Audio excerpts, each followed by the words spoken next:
Hello everyone, কেমন আছো তোমরা সবাই? আমি তো খুব ভালো আছি।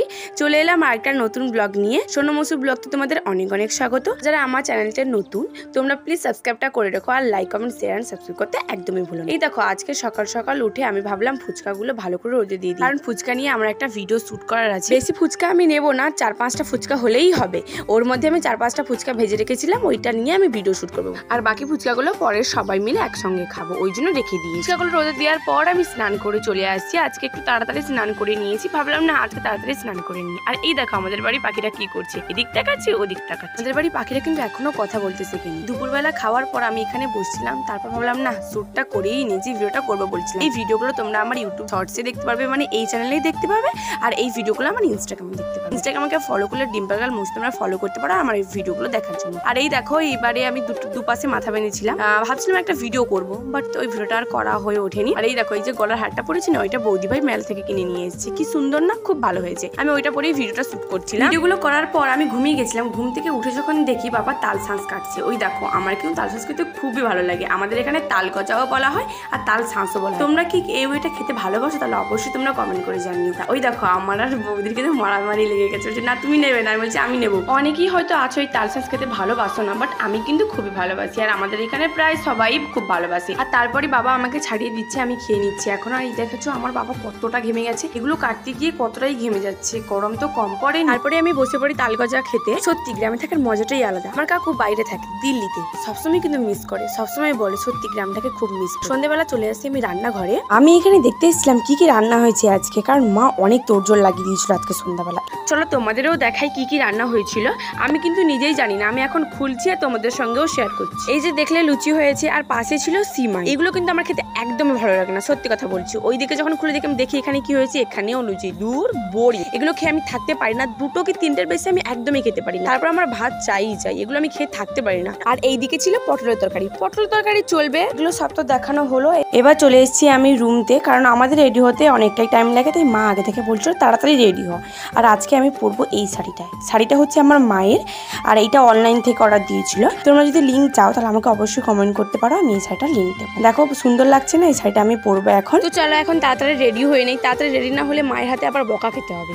তো চলো 1 2 3।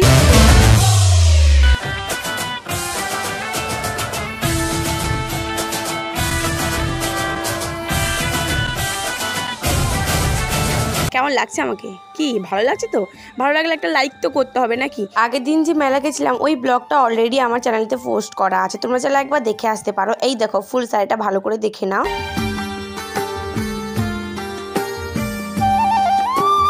আর পাশ থেকেই বৌদি ভাই কমেন্ট করছিল, বলছিল হ্যাঁ যত ফিল্টারের কামাল। বলছি হ্যাঁ তুই এদিকে আয়, এদিকে আয়। গাইস আপনারা যেটা দেখছেন এটা পুরোই ভুল, এটা ইফেক্টের কাজ।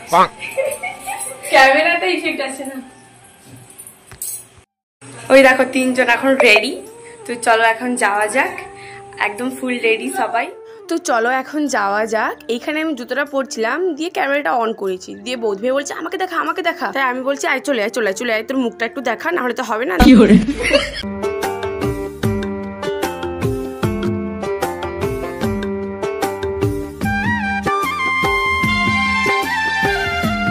এখন চলে এসেছি আলিপুর বাজারে। আগে যে ব্লগটা পোস্ট করেছি নিশ্চয়ই তোমরা অনেকেই দেখেছো ব্লগটা। আর এইটা ছিল সেকেন্ড দিনে আমরা গেছিলাম, তারপরের দিন আবার গেছিলাম, ওইটার ব্লগও পোস্ট হবে। ওই দেখো মা সামনে সামনে হেঁটে যাচ্ছি, দিয়ে আমরা সোজা এসছি এখন মন্দিরের কাছে। বৌদি ভাই দিদাও এসছিল, দিদাকে নিয়ে আমরা মেলা দেখতে গেছিলাম। আর আগের দিন যে মানে ব্লগটা ছেড়েছিলাম ওই দিন কিন্তু বৌদি ভাই ছিল না, বাড়িতে ছিল না, ভাদ্র কাটাতে গেছি। তারপরের দিন বাড়ি আসতে সবাই মিলে আবার মেলা গেলাম। এই দেখো এখানে এসে সবাই এখন প্রণাম করে নিচ্ছে। আমরা মেলাতে গেছিলাম এই 10টার সময়, তখন কিন্তু ঠাকুরের কাছে একদমই ভিড় ছিল না। আজকে চলছিল যাত্রাপালা অনুষ্ঠান, আমরা অনুষ্ঠান দেখবো না, একটু ঘুরেই বাড়ি চলে যাবো। বৌদি ভাই দিদা গেছিল মেলা দেখতে, ঠাকুরকে প্রণাম করলো, একটু ঘুরে আসতে গেছিল আর কি। কিন্তু দিদা বললো আমি অনুষ্ঠান দেখবো না, বাড়ি যাবো। এই যে আমাদের আলিপুর বাজারে কালী মন্দির, ওই ভেতরে শিব মন্দিরও আছে। বৌদি ভাই আজকে প্রথমবার মেলাতে এসছে, ওই জন্য দেখছে সব। আমি তো আগের দিন এসেছিলাম, বাট আমারও সেরকম কিছু পছন্দ হয়নি। একদম মেলার শেষ ব্লগ যেটা দেবো সেটাতে আমি দেখাবো তোমাদের আমি কি কি নিলাম মেলা থেকে। বেশি কিছু নেই, ওটা তোমাদের সঙ্গে শেয়ার করবো পরে। আমরা আগেই বেরিয়ে এসেছিলাম, আর বড় বৌদিরা একটু দেরি করে এসেছিল, এখানে দেখা হয়ে গেছিল। আর এইদিকে আগের দিন যে এসেছিলাম এগুলো জাম্পিং এসছে, এখানে যে বাচ্চারা উঠতে পারে, এগুলো কিন্তু আমি দেখিনি, আজকে দেখলাম তাই ক্যামেরা বন্দি করে নিলাম। ওই দিনও গরম কম ছিল না, তাই খুব গরম লাগছিল আমাদের। আমরা তখন বললাম চলো একটু লস্যি খেয়ে আসি। লস্যি খেয়ে সোজা বাড়ি এলাম। মা বিরিয়ানি, মিষ্টি, নিমকি অনেক কিছুই প্যাক করে বাড়িতে নিয়ে চলে এসেছিল।